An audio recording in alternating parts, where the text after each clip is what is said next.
ಮಕ್ಕಳೇ ನಾವು ಮೊನ್ನೆ ಸಮಯ ಕಿ ಪೆಹಚಾನ್ ಶುರು ಮಾಡ್ಕೊಂಡಿದ್ವಿ. ಸಮಯ ಕಿ ಪೆಹಚಾನ್ ಬಗ್ಗೆ ನಾವು ಏನು ಅನ್ನೋದನ್ನು ನೋಡಿದ್ದೀವಿ.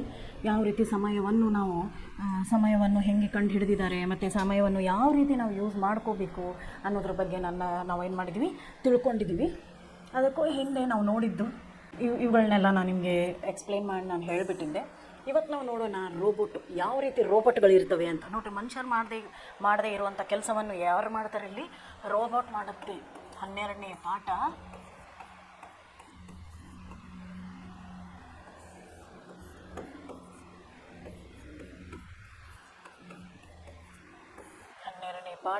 ರೋಬೋಟ್. ಇದರಲ್ಲಿ ಏನಿದೆ ಅಂತ ನೋಡ್ಕೊಂಡು ಬರೋಣ ಮಕ್ಕಳೀಗ. छात्रों को इस पाठ द्वारा समझाया जाता है कि मशीन कभी भी मनुष्य का स्थान नहीं ले सकता और मनुष्य का महत्व कभी कम नहीं हो सकता. ಮಷೀನ್ಗಳು ಯಾವತ್ತೂ ಮನುಷ್ಯನ ಜಗವನ್ನು ತಗೊಳ್ಕೊಳ್ಳಲ್ಲ. ಮನುಷ್ಯನ ಸ್ಥಾನವನ್ನು ಮಷೀನ್ಗಳು ಫುಲ್ಫಿಲ್ ಮಾಡೋಕ್ಕಾಗಲ್ಲ ಅಥವಾ ಅದನ್ನು ಭರ್ತಿ ಮಾಡೋಕ್ಕಾಗಲ್ಲ. ಮನುಷ್ಯನಿಗೆ ಅವನದೇ ಆದಂಥ ಮಾನ ಮರ್ಯಾದೆ ಇದೆ. ಮನುಷ್ಯನ ಇಮೋಷ್ನಲ್ ಯಾವ ಥರ ಮನುಷ್ಯ ಭಾವನೆಗಳಿಂದ ಕೂಡಿರುವಂಥ ಮನುಷ್ಯ ಇದಾನಲ್ಲ. ಆದರೆ ರೋಬೋಟ್ಗಳಿಗೆ ಏನಿಲ್ಲ, ಭಾವನೆಗಳಿಲ್ಲ, ಅವುಗಳಿಗೆ ಇಮೋಷ್ನಲ್ಸ್ ಇಲ್ಲ. ಏನಾದರೂ ತಪ್ಪಾದರೆ ಕಣ್ಣಲ್ಲಿ ನೀರು ಬರೋದು, ದುಃಖ ಆದರೆ ಕಣ್ಣಲ್ಲಿ ನೀರು ಬರೋದು, ತುಂಬ ಖುಷಿಯಾದರೆ ಅದನ್ನು ಹೇಳ್ಕೊಳ್ಳೋದಾಗಲಿ, ಅಥವಾ ತಪ್ಪಾದರೆ ನಾವು ಅದನ್ನು ಕೂಗಾಡ್ತೀವಿ. ಅವು ಯಾವುದೇ ಅಂತ ಭಾವನೆಗಳು ಯಾರಲ್ಲಿಲ್ಲ? ರೋಬೋಟ್ನಲ್ಲಿಲ್ಲ. ಅದಕ್ಕೆ ಇಲ್ಲಿ ಪ್ರದೀಪ್ ಮುಖೋಪಾಧ್ಯಾಯ ಅನ್ನೋರು ಹೇಳ್ತಿದ್ದಾರೆ. ಅವರ ಕಾವ್ಯನಾಮ ಅಲೋಕ್ ಅಂತ ಇದೆ. ಪ್ರದೀಪ್ ಅವರು ಹೇಳ್ತಿರೋದು ಏನು ಅಂದರೆ, ಮನುಷ್ಯನನ್ನು ನಾವು ರಿಪ್ಲೇಸ್ ಮಾಡೋಕ್ಕಾಗಲ್ಲ. ಮನುಷ್ಯನಿಗೆ ಎಲ್ಲ ರೀತಿ ಭಾವನೆಗಳಿವೆ, ಆದರೆ ರೋಬೋಟಿಗೆ ಏನಿಲ್ಲ, ಭಾವನೆಗಳಿಲ್ಲ ಅಂತ ಹೇಳಿ ಅವರು ಪಾಠದಲ್ಲಿ ಹೇಳ್ತಿದ್ದಾರೆ. ಅದರ ಜೊತೆಗೆ ಇನ್ನೇನು ಇದೆ ನೋಡೋಣ ಬನ್ನಿ. वर्षों से सक्सेना परिवार में काम कर रहा था साधु राम. अचानक एक दिन चलती बस में गिरकर उसे खतरनाक चोट आ गई. उसे अस्पताल में भर्ती कराना पड़ा. सक्सेना परिवार बड़ा था. बेटे बेटियों नाती पोते से घर में हमेशा रौनक और चहल पहल बनी रहती. ಸಕ್ಸೇನಾ ಅನ್ನೋರು ಒಂದು ಫ್ಯಾಮಿಲಿ, ಒಂದು ಪರಿವಾರ. ಸಕ್ಸೇನಾ ಅವ್ರದ್ದೇನೋ ಒಂದು ತುಂಬಿದ ಕುಟುಂಬ. ಸಕ್ಸೇನಾ ಅವ್ರದ್ದೇನೋ ಒಂದು ತುಂಬ ಕುಟುಂಬ. ಆ ಕುಟುಂಬದಲ್ಲಿ ಸಾಧುರಾಮ್ ಅಂತ ಸೇವಕ. ಅವನ ಸೇವಕನ ಹೆಸರೇನು? ಸಾಧುರಾಮ್ ಅಂತ ಒಂದು ಕೆಲಸದವನು ಇರ್ತಾನೆ. ಆದರೆ ತುಂಬಿರುವಂಥ ಮನೆಯಲ್ಲಿ ಕುಟುಂಬ ನೋಡ್ರಿ, ಏನೇನು ಯಾರ್ಯಾರಿದ್ದಾರೆ ಅಂದರೆ ಮನೆಯಲ್ಲಿ ಮಕ್ಕಳು, ಗಂಡು ಮಕ್ಕಳು ಅವ್ರ ಹೆಂಡತಿಯರು, ಅವ್ರ ಮಕ್ಕಳು, ಹೆಣ್ಣು ಮಕ್ಕಳು ಅವ್ರ ಗಂಡಂದಿರು, ಅವ್ರ ಮಕ್ಕಳು, ನಾತಿ ಪೋತೋನ್ ಸೆ ಘರ್ ಮೇ ಹಮೇಶಾ ರೌನಕ್ ಅವ್ರ ಚಹಲ್ ಪಹಲ್ ಬನಿ रहती. ಎಷ್ಟು ಜನ ಗಂಡು ಮಕ್ಕಳಿದಾರೋ, ಎಷ್ಟು ಜನ ಹೆಣ್ಮಕ್ಳಿದಾರೋ. ಹೆಣ್ಮಕ್ಳನ್ನ ಮದುವೆ ಮಾಡಿ ಅವ್ರು ಏನು ಮಾಡಿರಲಿಲ್ಲ, ಗಂಡನ ಮನೆಗೆ ಕಳಿಸಿರಲಿಲ್ಲ. ಅವ್ರ ಗಂಡುಗಳನ್ನೇ ಕರ್ಕೊಂಡು ಬಂದು ತಮ್ಮ ಮನೇಲಿ ಇಟ್ಕೊಂಡಿದ್ರು. ಅವರು ಬೇರೆ, ಜೊತೆಗೆ ಮನೆಯಲ್ಲಿ ಸಿಕ್ಕಾಪಟ್ಟೆ ಗಂಡು ಮಕ್ಕಳು, ಮನೆ ತುಂಬ ಮಕ್ಕಳು. ಅಂಥದ್ರಲ್ಲಿ ಅವ್ರ ಮನೆಯಲ್ಲಿ ಕೆಲಸದವನ ಹೆಸರು ಸಾಧುರಾಮ್ ಏನು ಮಾಡಿದ ಅಂದರೆ, ಒಂದು ಸಾರಿ ಬಸ್ ಹೋಗ್ತಿರ್ಬೇಕಾದ್ರೆ ಅದನ್ನು ಹಿಡಿಯೋಕ್ಕೆ ಹೋಗ್ತಾನೆ. ಅಲ್ಲಿಂದ ಕೆಳಗೆ ಬೀಳ್ತಾನೆ, ಬಿದ್ದು ಕಾಲು ಮುರ್ಕೊಂಡ್ಬಿಡ್ತಾನೆ. ಈಗ ಅವ್ರ ಮನೆಯಲ್ಲಿ ಕೆಲಸದವ್ರು ಇರಲ್ಲ. ಅವ್ರ ಕೆಲಸದವ್ರು ಇಲ್ಲದೆ ಇರುವಾಗ ಅವರು ಯಾವ ರೀತಿ ತಮ್ಮ ಮನೆ ಕೆಲಸನ ಎಲ್ಲಿಂದ ಮಾಡಿಸ್ಕೊಂಡ್ರು ಅನ್ನೋದ್ರ ಬಗ್ಗೆ ತುಂಬ ಚೆನ್ನಾಗಿದೆ. ಕಥೆಯನ್ನು ಕೇಳ್ಕೊಂಡು ಬರೋಣ ನೋಡಿ. ಸಾಧುರಾಮ್ ಕೆ अस्पताल पहुंच जाने से सभी की तकलीफ़ें बढ़ गई. ಸಾಧುರಾಮ್ ಏನಾದ, ಇವಾಗ ಹಾಸ್ಪಿಟಲ್ಗೆ ಹೋದ. ಹಾಸ್ಪಿಟಲ್ಗೆ ಅವ್ನ ಮನೆಯಲ್ಲಿ ಎಲ್ಲ ಕೆಲಸವನ್ನು ಮಾಡ್ತಿದ್ದ. ಪಾತ್ರೆ ತೊಳೆಯೋದು, ಬಟ್ಟೆ ಒಗೆಯೋದು, ಅಡುಗೆ ಮಾಡೋದು, ಯಾರಿಗೇನೇನು ಬೇಕೋ ಅದನ್ನೆಲ್ಲ ಮಾಡಿ ಅವ್ರವ್ರ ಕೈಯಲ್ಲಿ ಕೊಡೋ ಕೆಲಸನ ಯಾರು ಮಾಡ್ತಿದ್ದ? ಇಲ್ಲಿ ಸಾಧುರಾಮ್ ಮಾಡ್ತಿದ್ದ. ಸಾಧುರಾಮ್ ಯಾವ ರೀತಿ ಕೆಲಸಗಳನ್ನು ಮಾಡೋಕ್ಕೆ ಶುರು ಮಾಡಿದ್ನೋ ಅದೇ ರೀತಿ ಸಾಧುರಾಮ್ ಯಾವ ರೀತಿ ಕೆಲಸಗಳನ್ನು ಮಾಡುತ್ತಿದ್ನಲ್ಲ ಅದೇ ರೀತಿ ಬೇರೆ ಯಾರೂ ಮಾಡ್ತಿರಲಿಲ್ಲ. ಅವನು ಮನೆ ಜನರು ಯಾರ್ಯಾರಿದ್ದಾರೆ ಅವರೆಲ್ಲರ ಬಗ್ಗೆನೂ ಹೆಚ್ಚಿಗೆ ಕಾಳಜಿಯನ್ನು ಮಾಡ್ತಿದ್ದ. ಆದರೆ ಏನು ಮಾಡೋದು, ಇವಾಗ ಕೈಕಾಲ ಮುರ್ಕೊಂಡ್ಬಿಟ್ಟಿದ್ದಾನೆ. ಬಸ್ ಕೆಳಗೆ ಬಂದು ಬಸ್ ಹತ್ತಕ್ಕೆ ಏನಾದ, ಅವನು ಕೆಳಗಡೆ ಬಿದ್ದ ಮೇಲೆ ತನ್ನ ಕಾಲನ್ನು ಮುರ್ಕೊಂಡು ಇವಾಗ ಆಸ್ಪತ್ರೆಯಲ್ಲಿ ಏನಾಗಿದ್ದಾನೆ, ಅವನು ಅಡ್ಮಿಟ್ ಆಗಿದ್ದಾನೆ. धीरज सक्सेना से परिवार वालों का यह दुख नहीं देखा गया. तभी परिवार के मुखिया के नाते उन्होंने कोई फैसला किया. इस फैसले तहत अगले रोज़ वे रोबोटेनिक्स कॉर्पोरेशन के कार्यालय जा पहुँचे. ಅವ್ರು ಏನು ಮಾಡಿದರು, ಹಾಗಂದ್ರೆ ಇವಾಗ ಕೆಲಸದವ್ರಂತೂ ನಮಗೆಲ್ಲೂ ಸಿಗಲ್ಲ, ಇವನು ಬೇರೆ ಕಾಲು ಮುರ್ಕೊಂಡಿದ್ದಾನೆ. ಅದಕ್ಕೆ ಏನು ಮಾಡೋದಪ್ಪ, ಯಾರೋ ಹೇಳಿದ್ರು ಅವ್ರಿಗೆ, ಮನೆಯಲ್ಲಿ ರೋಬೋನಿಕ್ಸ್ ಕಾರ್ಪೊರೇಷನ್ ಅಂತ ಒಂದಿದೆ, ಅಲ್ಲಿ ಹೋಗಿ ಕೇಳ್ರಿ, ನಿಮ್ಮ ಮನೆಗೆ ಅವ್ರು ರೋಬೋಟ್ಗಳನ್ನ ಕಳಿಸ್ತಾರೆ, ಅದು ಮನೆ ಎಲ್ಲ ಕೆಲಸನೂ ಮಾಡುತ್ತೆ ಅಂತ ಹೇಳ್ತಾರೆ. ಅದಕ್ಕೆ ಅವ್ನು ಎಲ್ಲಿಗೆ ಬರ್ತಾನೆ ಅಂದರೆ ರೋಬೋಟೆನಿಕ್ಸ್ ಕಾರ್ಪೊರೇಷನ್.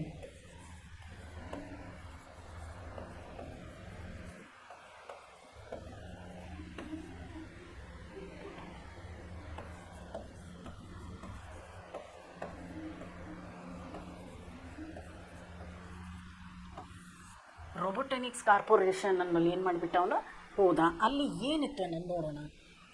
ಅಲ್ಲಿ ಹೋದ 2030 ನವಂಬರ್ ಕಾ ಮಹಿನಾ ತಾ. ನೋಡ್ರಿ, ನಾವು ಈಗಾಗಲೇ 2025 ಇದು 2030 ಕತೆ. ಅಂದರೆ ತಿಳ್ಕೊಂಬಿಡ್ಬೇಕು ನೀವು, ಇನ್ನೊಂದು 5-6 ವರ್ಷದಲ್ಲಿ ನಾವು ಕೆಲಸದವ್ರಿಗೆ ಜನರು ಬೇಕಾಗಿಲ್ಲ, ಎಲ್ಲ ಮಷಿನ್ಗಳೇ ಮಾಡ್ತವೆ. ಇವಾಗಲೇ ನೀವು ನೋಡಿರಬೇಕು, ಮನೆಯಲ್ಲಿ ಬಟ್ಟೆ ಒಗೆಯೋಕ್ಕೂ ಮಷಿನ್ ಇದೆ. ಬಟ್ಟೆ ಒಗೆಯೋ ಮಷೀನಲ್ಲಿ ಬಟ್ಟೆಗಳನ್ನ ಹಾಕೋದು, ಸೋಪ್ಗಳನ್ನ ಹಾಕೋದು, ಬಟನ್ ಆನ್ ಮಾಡಿದ ತಕ್ಷಣ ಏನಾಗ್ಬಿಡುತ್ತೆ, ಬಟ್ಟೆಗಳು ಒಗೆದು ಹೊರಗಡೆ ಬಂದುಬಿಡ್ತವೆ.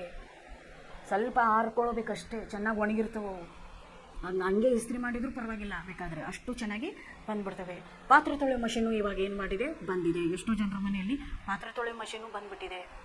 ಪಾತ್ರೆಗಳನ್ನ ಕ್ಲೀನಾಗಿ ತೊಳೆದು ಕೊಡ್ತೇವೆ. ಇನ್ನೇನಿಲ್ಲ, ಮನೆಯಲ್ಲಿ ಕೆಲಸದವ್ರು, ಅಡುಗೆ ಮಾಡೋ ಕೆಲಸದವ್ರು ಇದ್ದಾರೆ, ಅವ್ರು ಅಡುಗೆ ಮಾಡ್ತಾರೆ. ನಮ್ಮ ಕೆಲಸ ಏನು, ಹೊರಗೆಲ್ಲ ಸುತ್ತಾಡ್ಕೊಂಡು ಬರೋದು, ಕೂತ್ಕೊಳ್ಳೋದು, ತಿನ್ನೋದು ಅಷ್ಟೇ.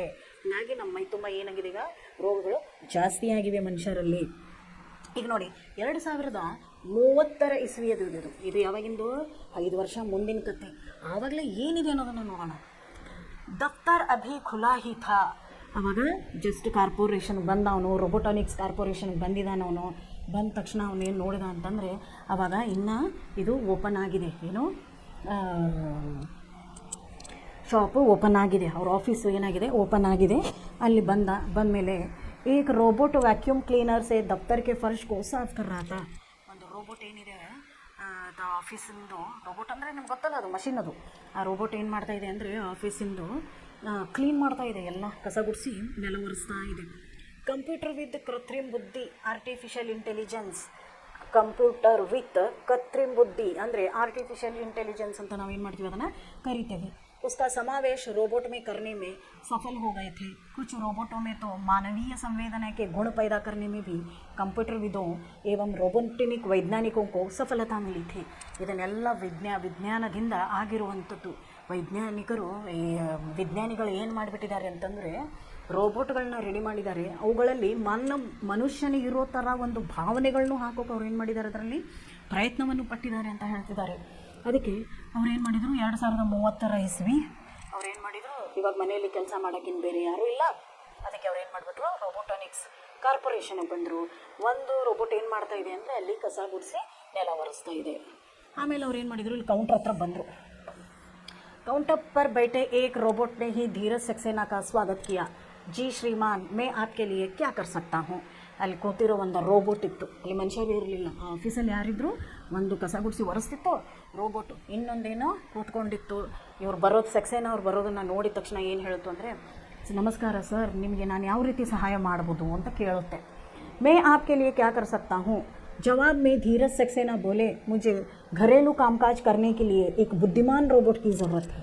ಅದಕ್ಕೆ ಅದೇನು ಹೇಳ್ತು, ಅವ್ರೇನು ಹೇಳ್ತಾರೆ, ನನ್ನ ಮನೆ ಕೆಲಸದ ಒಂದು ಕಾಲು ಮುರ್ಕೊಂಡ್ಬಿಟ್ಟಿದೆ, ಅದಕ್ಕೆ ಮನೆ ಕೆಲಸಕ್ಕೆ ನನಗೇನು ಬೇಕಾಗಿದೆ, ರೋಬೋಟ್ ಬೇಕಾಗಿದೆ, ನನಗೆ ಸಹಾಯ ಮಾಡಿರಿ ಅಂತ ಹೇಳ್ತಾರೆ. यह सुनकर काउंटर पर बैठा रोबोट बोला, लेकिन घरेलू कामकाज के लिए बुद्धिमान रोबोट क्यों, आप साधारण रोबोट से भी काम चला सकते हैं. ಅದಕ್ಕೆ ಅವ್ರೇನು ಹೇಳ್ತಾರೆ, ಅಲ್ಲಿ ಕೂತಿರೋ ರೋಬೋಟ್ ಹೇಳುತ್ತೆ, ನೀವು ಬಂದ್ರಿ, ಬುದ್ಧಿಮಾನ್ ಇರುವಂಥ ರೋಬೋಟೇ ಬೇಕು ಅಂತ ಹೇಳ್ತಿದ್ರಿ, ಮನೆ ಕೆಲಸವನ್ನು ಸಾಧಾರಣ ರೋಬೋಟು ಮಾಡುತ್ತೆ. ಒಂದು ಸಾಧಾರಣ ಮನುಷ್ಯನು ಏನು ಮಾಡ್ತಾನೆ, ಮನೆಯ ಕೆಲಸಗಳನ್ನು ಮಾಡ್ತಾನೆ. ಅದೇ ಥರ ಆ ಸಾಧಾರಣ ರೋಬೋಟೇ ಮನೆ ಕೆಲಸವನ್ನು ಮಾಡಬೇಕಾದ್ರೆ ಬುದ್ಧಿಮಾನ್ ರೋಬೋಟೇ ಬೇಕು ಅಂತ ಯಾಕೆ ಕೇಳ್ತಿದ್ದೀರಾ. दरअसल मुझे बुद्धिमान रोबोट चाहिए मेरे नाती पोतों का होमवर्क कराने के लिए एवं वर्ड प्रोसेस पर मेरा काम संभालने के लिए. ಅದಕ್ಕೆ ಅವನು ಏನು ಹೇಳ್ತಾರೆ ಅಂದರೆ, ಈ ವರ್ಡ್ ಪ್ರೊಸೆಸರ್ ಇದೆ, ಅದ್ರ ಮೇಲೆ ನನ್ನ ಕೆಲಸನೂ ಮಾಡಬೇಕು, ನನ್ನ ಮನೆಯಲ್ಲಿರುವಂಥ ಏನು ಮಕ್ಕಳಿದಾರಲ್ಲ ಅವ್ರದ್ದು ಏನು ಮಾಡಬೇಕು, ಹೋಮ್ವರ್ಕ್ ಕೂಡ ಮಾಡಬೇಕು ಅಂತ ಹೇಳ್ತಾನೆ. ನೋಡಿರಿ ಏನು ವಿಚಾರ ಒಂದು. ಅವನೇನು ಹೇಳ್ತಾನೆ ಅಂದರೆ, ನೋಡಿ, ಬುದ್ಧಿಮಾನ್ ರೋಬೋಟ್ ಚಾಹಿಯೇ, ಭಾಳ ಬುದ್ಧಿವಂತಿಕೆ ಇರುವಂಥ ರೋಬೋಟ್ ಬೇಕು. ನನ್ನ ಮನೆ ಕೆಲಸದವನಿಗೆ ಕಾಲು ಮುರಿದಿದೆ, ಅವ್ನು ಬರೀ ಮನೆ ಕೆಲಸ ಮಾಡ್ತಿದ್ದ, ಇವಾಗ ಇದು ಬುದ್ಧಿಮಾನ ರೋಬೋಟು, ಮಷೀನು ಮಾಡುತ್ತೆ, ಎಲ್ಲ ಕೆಲಸ ಮಾಡುತ್ತೆ ಅಂತಾರಲ್ಲ, ಅದೇ ರೀತಿ ನನ್ನ ಮನೆಯಲ್ಲಿರೋ ಮಕ್ಕಳದು ಹೋಮ್ವರ್ಕು ಮಾಡಬೇಕು. ಹೋಮ್ವರ್ಕ್ ಕೂಡ ಏನು ಮಾಡಬೇಕಿಲ್ಲಿ, ಈ ರೋಬೋಟೇ ಮಾಡಿಕೊಡ್ಬೇಕು. ಜೊತೆಗೆ ನನ್ನ ಕೆಲಸನೂ ಕೂಡ ಯಾರು ಮಾಡಬೇಕು, ನನ್ನ ಕೆಲಸನೂ ಕೂಡ ರೋಬೋಟೇ ಮಾಡಬೇಕು. ಅದಕ್ಕೆ ಬುದ್ಧಿಮಾನ ರೋಬೋಟ್ ಇದ್ದರೆ ಅದನ್ನು ಕಳಿಸ್ಕೊಡಿ ಅಂತ ಹೇಳ್ತಾರೆ. ठीक है, जैसी आपकी मर्जी. जब आप ज़्यादा कीमत चुकाकर बुद्धिमान रोबोट की सेवाएं लेने के लिए तैयार है तो हमें भला क्या एतराज़ हो सकता है. ಅದಕ್ಕೆ ಅದೇನು ಹೇಳುತ್ತೆ ಅಂತಂದರೆ, ಆಯಿತು ಬಿಡಿ, ಮತ್ತು ನಾವು ಕೇಳಿದಷ್ಟು ಹಣವನ್ನು ಕೊಟ್ಟು ಬುದ್ಧಿಮಾನ್ ರೋಬೋಟನ್ನೇ ತೊಗೊಂಡು ಹೋಗ್ತೀರಿ ಅಂದಾಗ ನಮಗೇನೂ ಪ್ರಾಬ್ಲಮ್ ಇಲ್ಲ, ತೊಗೊಂಡು ಹೋಗ್ಬೋದು, ಆದರೆ ಹಣ ಜಾಸ್ತಿ ಆಗುತ್ತೆ ಅಂತ ಹೇಳ್ತಾರೆ. धीरज सक्सेना को यह रोबोट बहुत ही व्यवहार कुशल और चालाक लगा. सचमुच ग्राहक की नब्ज पकड़ने की कला में वह पारंगत लगता था. ಅದಕ್ಕೆ ಧೀರಜ್ ಸಕ್ಸೇನಾ ಅವ್ರು ಏನು ಮಾಡಿಬಿಟ್ರು ಅಂದರೆ, ಅವರಿಗೆ ಯಾಕೋ ಆ ರೋಬೋಟು ಬುದ್ಧಿಮಾನ್ ರೋಬೋಟನ್ನು ತೋರಿಸಿದ್ರು. ಅವರು ತೋರಿಸಿದಾಗ ಅವ್ರು ಹೇಳ್ತಾರೆ, ಇಲ್ಲ ಇದಕ್ಕಿಷ್ಟೇ ಹಣ, ಇಷ್ಟು ಹಣ ಕೊಟ್ಟು ಇದನ್ನು ತೊಗೊಂಡು ಹೋಗ್ಬೇಕು ನೀವು ಅಂತ ಹೇಳ್ತಾರೆ. ಅದಕ್ಕೆ ಅವ್ರೇನಾಯ್ತಾರೋ, ಆಯಿತು ಅದು ನನ್ನ ಕೆಲಸ, ಮನೆಯಲ್ಲಿರುವಂಥ ಮಕ್ಕಳಿಗೆ ಹೋಮ್ವರ್ಕು ಮಾಡಬೇಕು, ನನ್ನ ಕೆಲಸನೂ ಮಾಡಬೇಕು, ಅಂಥ ಒಂದು ಒಳ್ಳೆ ಬುದ್ಧಿಮಾನವಾಗಿರುವಂಥ ಒಂದು ರೋಬೋಟನ್ನು ಕೊಡಿ ಅಂತ ಅಂದಾಗ ಅವ್ರು ತೋರಿಸ್ತಾರೆ. ನೋಡಿ ಇಲ್ಲಿದೆ ಈ ರೋಬೋಟು, ಇದು ತುಂಬ ಚೆನ್ನಾಗಿದೆ, ಆಮೇಲೆ ಎಲ್ಲ ಕೆಲಸನೂ ಮಾಡುತ್ತೆ, ನಿಮ್ಮ ಮನೆ ಕೆಲಸನೂ ಮಾಡುತ್ತೆ. ಬೇಕು ಅಂದರೆ ಯಾರಾದರೂ ಮನೆಯಲ್ಲಿದ್ದರೆ ಅವ್ರ ಕೈ ಹಿಡಿದು ನರ ಸಹಿತ ಅದೇನು ಮಾಡ್ಬೋದು, ಚೆಕ್ ಮಾಡಿ ಜ್ವರ ಇದೆಯೋ ಇಲ್ಲೋ ಅಂತಲೂ ನೋಡ್ಬೋದು. ಅಂಥ ಒಳ್ಳೆ ಬುದ್ಧಿಮಾನವಾದಂತಹ ರೋಬೋಟನ್ನು ನಿಮಗೆ ಕೊಡ್ತಾ ಇದ್ದೀನಿ ಅಂತ ಹೇಳ್ತಾರೆ. उस दिन दोपहर को ही कंपनी का एक कार्मिक जो एक रोबोट ही था सक्सेना परिवार में काम करने के लिए रोबोनिल को छोड़ गया. ಆ ರೋಬೋಟ್ ಏನಿತ್ತಲ್ಲ, ಈ ರೋಬೋಟಿಕ್ಸ್ನಿಂದ ಅವ್ರ ಮನೆ ಕೆಲಸಕ್ಕೆ ಬಂದಿರುವಂಥ ರೋಬೋಟ್ ಹೆಸರು ಏನು ಅಂದರೆ ರೋಬೋನಿಲ್.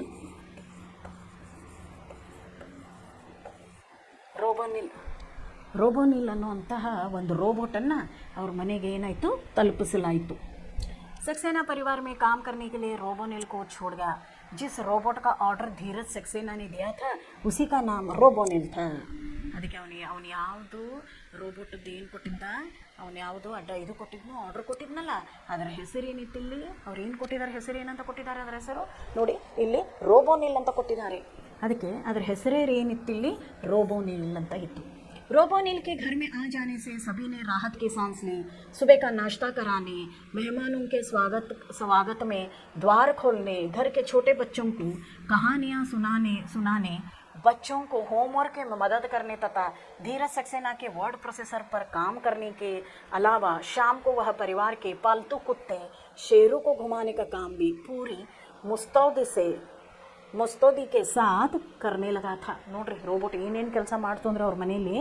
ಇವಾಗ ಬಂದ ಅವನು ಆರ್ಡ್ರ್ ಕೊಟ್ಟಿದ್ದಂಗೆ ಅವನಿಗೆ ಒಳ್ಳೆ ಬುದ್ಧಿವಂತ ರೋಬೋಟ್ ಸಿಕ್ತು, ಮನೆಗೆ ತೊಗೊಂಡು ಬಂದರು. ಆ ರೋಬೋಟ್ ಹೆಸರು ಏನಿತ್ತಿಲ್ಲಿ, ರೋಬೋನಿಲ್. ಅದರ ಹೆಸರು ಏನಿತ್ತಿಲ್ಲಿ ನೋಡಿರಿ, ಆ ರೋಬೋಟ್ ಹೆಸರೇ ಒಂದು ರೋಬೋನಿಲ್ ಅಂತ. ಆ ರೋಬೋನಿಲ್ ಅವ್ರ ಮನೆಗೆ ಬಂತು. ಯಾರ ಮನೆಗೆ ಬಂತಿಲ್ಲಿ, ಧೀರಜ್ ಸಕ್ಸೇನಾ ಅವ್ರ ಮನೆಗೆ ಬಂತು. ಮನೆಗೆ ಬಂದ ತಕ್ಷಣ ಅದು ಏನು ಕೆಲಸ ಮಾಡ್ತು ಅಂದರೆ, ಬೆಳಗಿನ ಬ್ರೇಕ್ಫಾಸ್ಟು, ಬೆಳಗ್ಗೆ ಎದ್ದ ತಕ್ಷಣ ತಿಂಡಿ ಕೊಡೋ ಕೆಲಸ ಮಾಡ್ತು. ಬೆಳಗಿನ ತಿಂಡಿ ಆ ನಂತರ ಮೆಹಮಾನೋಂಕ ಸ್ವಾಗತ ಮೇ ದ್ವಾರ ಖೋಲ್ನ, ಯಾರಾದರೂ ಮನೆಗೆ ನೆಂಟರು ಬಂದರೆ ಏನು ಮಾಡೋದು, ಕದವನ್ನು ತೆಗೆಯುವಂಥ ಕೆಲಸನೂ ಆ ರೋಬೋಟೇ ಮಾಡ್ತು. ಘರಕ್ಕೆ ಛೋಟೆ ಬಚ್ಚೋಂಕೋ ಕಹಾನಿಯಾ ಸುನಾನ, ಚಿಕ್ಕ ಮಕ್ಕಳಿಗೆ ಕಥೆಯನ್ನು ಹೇಳೋದು, ಅದಕ್ಕೆ ಹೋಮ್ವರ್ಕ್ ಮಾಡಿಸೋದು, ಅದ್ರ ಜೊತೆನೇ ಮನೆ ಜನರಿಗೆಲ್ಲ ಬೆಳಿಗ್ಗೆ ಸಂಜೆ ತಿಂಡಿ ಆಮೇಲೆ ಊಟ ಎಲ್ಲವನ್ನೂ ರೆಡಿ ಮಾಡಿ ಕೊಡೋಕ್ಕೆ ಶುರು ಮಾಡಿದು. ಅದ್ರ ಜೊತೆಗೇ ಅವ್ರ ಮನೆಯಲ್ಲಿ ಒಂದು ನಾಯಿ ಇತ್ತು. ಆ ನಾಯಿ ಹೆಸರು ಶೇರು. ಆ ಶೇರುನೂ ಕೂಡ ಹೊರಗಡೆ ಸುತ್ತಾಡೋಕ್ಕೆ ಆ ರೋಬೋಟ್ ಏನು ಮಾಡೋಕ್ಕೆ ಶುರು ಮಾಡ್ತು, ತೆಗೆದುಕೊಂಡು ಹೋಗೋಕ್ಕೆ ಶುರು ಮಾಡ್ತು. ಇಲ್ಲಿ ಸಾದೋರಾಮ್ ಏನಿದ್ನಲ್ಲ, ಅವ್ರ ಮನೆ ಕೆಲಸ ಅವ್ನು ಮಾಡುವಂಥ ಎಲ್ಲ ಕೆಲಸವನ್ನು ಇಲ್ಲಿ ಯಾರು ಮಾಡೋಕ್ಕೆ ಶುರು ಮಾಡಿದರು, रोबोनिल ಮಾಡೋಕ್ಕೆ ಶುರು ಮಾಡ್ತು. रोबोनिल रोज़ शाम को शेरू को टहलाने के लिए ले जाता. ऐसे में एक दिन उसकी मुलाकात रोबोदीप से हो गई. ನೋಡಿ, ಅವ್ರ ಮನೆ ಸಕ್ಸೇನಾ ಅವ್ರ ಮನೆ ಪಕ್ಕದ ಮನೆಯಲ್ಲೂ ಒಂದು ಕೆಲಸದ್ದು ಒಂದು ರೋಬೋಟ್ ತೊಗೊಂಡು ಬಂದಿದ್ರು. ಅದರ ಹೆಸರು ರೋಬೋದೀಪ್. ಇದು ರೋಬೋನಿಲ್, ಇದು ರೋಬೋನಿಲ್, ಅದು ರೋಬೋದೀಪ್.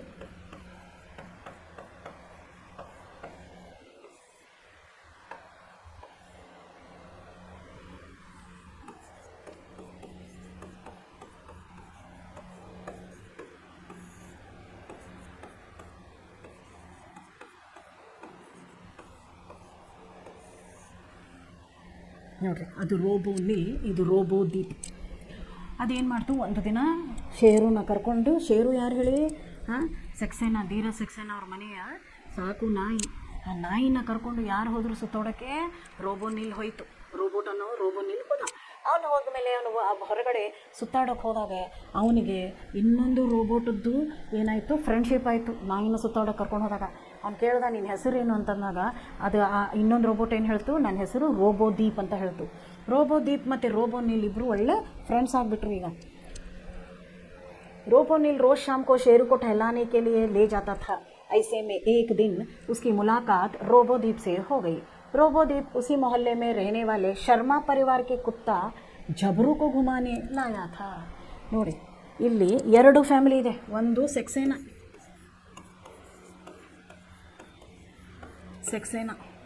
ಅವರು ತಂದಿರೋ ರೋಬೋಟ್ ಹೆಸರೇನು ರೋಬೋನಿಲ್. ಅವ್ರ ಮನೆಯಲ್ಲಿರುವಂಥ ಸಾಕು ನಾಯಿ ಹೆಸರೇನು ಶೇರು. ಇವಾಗ ಇನ್ನೊಂದಿದೆ ಶರ್ಮಾ ಪರಿವಾರ, ಅವ್ರು ತಗೊಂಡು ಬಂದಿರುವಂತಹ ರೋಬೋಟ್ ಹೆಸರೇನಿಲ್ಲಿ ರೋಬೋದೀಪ್.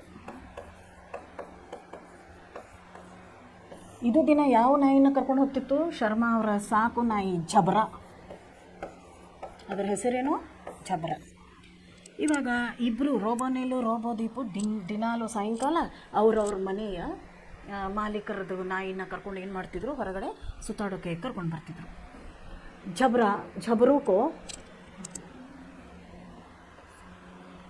झबरू को घुमाने आया करता था। दोनों रोबोटों के बीच दोस्ती हुई तो शेरू और झबरू भी आपस में हिलमिल गए. ಅದಕ್ಕೆ ಅವ್ರು ಏನು ಹೇಳ್ತಾರೆ ಅಂದರೆ, ಇಬ್ಬರ ನಡುವೆನೂ ಫ್ರೆಂಡ್ಶಿಪ್ ಆಯ್ತಿಲ್ಲಿ. ರೋಬೋನಿಲ್ ನಡುವೆ ಇಬ್ಬರ ನಡುವೆನೂ ಏನಾಯಿತು, ಒಳ್ಳೆ ಫ್ರೆಂಡ್ಶಿಪ್ ಆಯ್ತು. ಇವಾಗ ದೋಸ್ತರಾದ್ರು ಇವರಿಬ್ಬರು, ಏನಾದರೂ ಒಳ್ಳೆ ಗೆಳೆಯರಾದರು. ಅವ್ರು ಹೆಂಗೆ ಗೆಳೆಯರಾದರೂ ಅವ್ರವ್ರ ಮನೆಗಳ ನಾಯಿಗಳಿವೆಲ್ಲ ಇಲ್ಲಿ ಶೇರು ಮತ್ತು ಜಬರು, ಅವರಿಬ್ಬರು ಏನಾಗ್ಬಿಟ್ರು, ಒಳ್ಳೆ ಫ್ರೆಂಡ್ಸ್ ಆಗಿಬಿಟ್ರು. रोबोनिल की तरह रोबोदीप भी एक बुद्धिमान रोबोट था।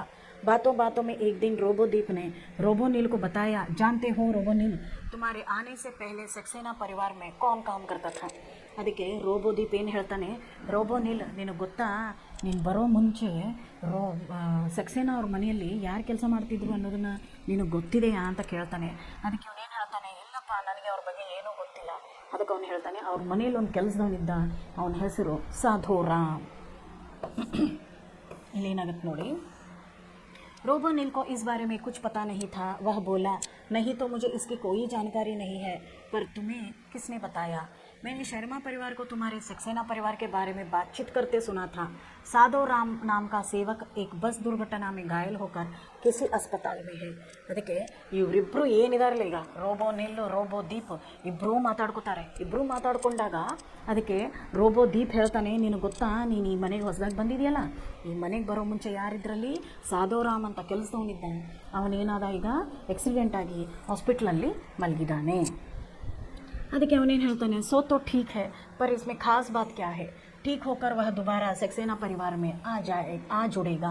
नहीं रोबोनिल, यही तुम गलत हो. तुम्हारे परिवार के मुखिया धीरज सक्सेना की शर्मा साहब से मुलाकात हुई थी. उन्होंने बताया कि अब वह साधोराम की छुट्टी करने वाले हैं. ಅದಕ್ಕೆ ಅವನೇನು ಹೇಳ್ತಾನೆ, ರೋಬೋನಿಲ್ ಏನು ಹೇಳ್ತಾನೆ, ಇರಲಿ ಬಿಡು, ಆ ಕೆಲಸದವನಿಗೆ ಮೈ ಹುಷಾರಿಲ್ಲ, ಅವ್ನು ಬಿದ್ದು ಆಕ್ಸಿಡೆಂಟ್ ಆಗಿದೆಯಲ್ಲ, ಇನ್ನು ಹುಷಾರಾಗಿ ಬರಲಿ, ಬಂದಾಗ ಅವ್ನು ಸೇರ್ಕೋತಾನೆ ಕೆಲಸಕ್ಕೆ. ಅದಕ್ಕೆ ಅವನೇನು ಹೇಳ್ತಾನೆ ರೋಬೋದೀಪ್, ಇಲ್ಲಪ್ಪ ನೀನು ಸುಳ್ಳು ಹೇಳ್ತಿದೀಯಾ, ಈ ಥರ ಏನೂ ಇಲ್ಲ. ಅವರು ಇಬ್ಬರು ಸಕ್ಸೇನಾ ಅವರು ಶರ್ಮಾ ಅವರು ಇಬ್ಬರು ಮಾತಾಡೋದನ್ನು ನಾನು ಕೇಳಿಸ್ಕೊಂಡಿದ್ದೀನಿ. ಇನ್ನೂ ಸಾಧೋರಾಮ್ ತಿರ್ಗಾ ಬರಲ್ಲ, ಅವ್ರು ಬಹುಶಃ ನಿನ್ನನ್ನೇ ಕೆಲಸಕ್ಕೆ ಇಟ್ಕೋಬಹುದು. ಸಾಧೋರಾಮ್ಗೆ ಏನು ಮಾಡಿಬಿಡ್ತಾರೆ, ಇವಾಗ ಅವರು ತಿರುಗಿ ವಾಪಸ್ ಕಳಿಸ್ತಿದ್ದಾರೆ. ಅವನಿಗೆ ಇವಾಗ ಹಮೇಶಾ ಕೇಳಿ ಉಸ್ಕಾ छुट्टी हो गया, ಇನ್ನೇನು ಅವನಿಗೆ ರಜೆ ಕೊಟ್ಟು ಅವನನ್ನು ಇನ್ನೂ ಅವ್ರ ಕೆಲಸಕ್ಕೆ ಇಟ್ಕೊಳ್ಳಲ್ಲ ಅಂತ ಹೇಳ್ತಾನೆ. नहीं रोबोनिल, यही तुम गलत हो. तुम्हारे परिवार के मुखिया धीरज सक्सेना की शर्मा साहब से मुलाकात हुई थी. उन्होंने बताया कि वह आप साधोराम की छुट्टी करने वाले हैं. ಅದಕ್ಕಂತಾನೆ, ಇಲ್ಲ ನೀನೇನೋ ಅಂದ್ಕೊಂಡಿದೆಯಾ, ಆದರೆ ಅವ್ರೇನು ಮಾಡಲ್ಲ. ಅದಕ್ಕೆ ಅವನೇನು ಹೇಳ್ತಾನೆ, ಅವ್ರೇನು ಮಾಡಲ್ಲ, ಇನ್ನು ನಿನ್ನನ್ನು ಇಟ್ಕೊತಾರೆ, ಆ ಕೆಲಸದವನ್ನ ಅವ್ರೇನು ಮಾಡಲ್ಲ, ಇಟ್ಕೊಳ್ಳಲ್ಲ ಅಂತ ಹೇಳ್ತಾನೆ. इसलिए कि तुम उन्हें बहुत भा गए हो. बूढ़े साधोराम को थोड़ा मुआवजा देकर उसको गांव भिजवा दो. सुनकर रोबोनिल चौंक गया, बोला, क्या कहा तुमने? वे लोग साधोराम को छुट्टी करने वाले हैं, पर क्यों? ಅದಕ್ಕೆ ಅವನೇನು ಹೇಳ್ತಾನೆ, ಅಲ್ಲ ಅವ್ರದ್ದೆಲ್ಲ ರಜೆ ಅವನನ್ನು ಕಳಿಸ್ಬಿಡ್ತಾರೆ ಅಂತ ಹೇಳ್ತಿದೆಯಲ್ಲ, ಯಾಕೆ ಅಂತಂದಾಗ, ಇಲ್ಲ ಅವ್ನಿಗೆ ಇವಾಗ ಏನಾಗಿದೆ, ತುಂಬ ವಯಸ್ಸಾಗಿದೆ, ಮನೆ ಕೆಲಸ ಮಾಡುವಂತಹ ಕ್ಷಮತೆ ಅವನಲ್ಲಿಲ್ಲ. ಅದಕ್ಕೆ ಅವ್ರು ಏನು ಮಾಡೋರಿದ್ದಾರೆ, ಈಗ ಅವನೊಂದು ಸ್ವಲ್ಪ ಹಣವನ್ನು ಕೊಟ್ಟು ಏನು ಮಾಡೋರಿದ್ದಾರೆ, ಅವನನ್ನು ತಿರ್ಗಾ ಅವನ ಊರಿಗೆ ಕಳಿಸ್ಬಿಡ್ತಾರೆ. ಅದಕ್ಕೆ ನಿನ್ನನ್ನೇ ಅವ್ರು ಏನು ಮಾಡೋದು, ಇಟ್ಕೊಳ್ಳೋದು. मगर रोबोदीप यह तो रोबोटिक के नियम के विरुद्ध है। कई रोबोट किसी इंसान को कैसे नुकसान पहुंचा सकता है। यह तो साधु राम के पेट पर लात मारना हुआ, नहीं हमें कुछ और करना होगा। ಅದಕ್ಕೆ ಅವನೇನು ಹೇಳ್ತಾನೆ, ಇಲ್ಲ ಇಲ್ಲ ಇಲ್ಲ ನಾವು ಮಷೀನ್ಸ್ ಹೌದು, ನಾವು ರೋಬೋಟ್ಗಳು ಹೌದು, ಆದರೆ ನಾವು ಮನುಷ್ಯರಿಗೆ ಏನು ಮಾಡಲ್ಲ, ನಾವು ಹಾನಿಯನ್ನು ಮಾಡಲ್ಲ. ಬೇಡ ಬೇಡ ಬೇಡ, ನಾವು ಒಂದು ಕೆಲಸ ಮಾಡಬೇಡ, ನಾವೇನಾದರೂ ವಿಚಾರ ಮಾಡಲೇಬೇಕು, ಬೇಡ ಬೇಡ ಅವನನ್ನು ಅವ್ರ ಕೆಲಸದಿಂದ ತೆಗೆಯೋದು ಬೇಡ. ಅವನ ಆಸ್ಪತ್ರೆಯಿಂದ ಹೊರಗಡೆ ಬಂದ ಮೇಲೆ ಅವನ ಕೆಲಸಕ್ಕೆ ಬರಲಿ, ನಾನು ಅವನ ಹೊಟ್ಟೆ ಮೇಲೆ ಏನು ಮಾಡಲ್ಲ, ಕಾಲು ಹಾಕಲ್ಲ, ನಾನು ಅವನಿಗೆ ಅನ್ಯಾಯ ಆಗಲ್ದಂಗೆ ನೋಡ್ಕೊತೀನಿ ಅಂತ ಯಾರು ಹೇಳ್ತಾರೆ ಇಲ್ಲಿ? ರೋಬೋನಿಲ್ ಹೇಳ್ತಾನೆ. रोबोनिल की बात सुनकर रोबोदीप बोला, वैज्ञानिक एवं विज्ञान लेखक आइजैक असिमोव के रोबोटिक के नियम के खिलाफ तो यह है कि कोई रोबोट किसी इंसान को नुकसान के कारण बने।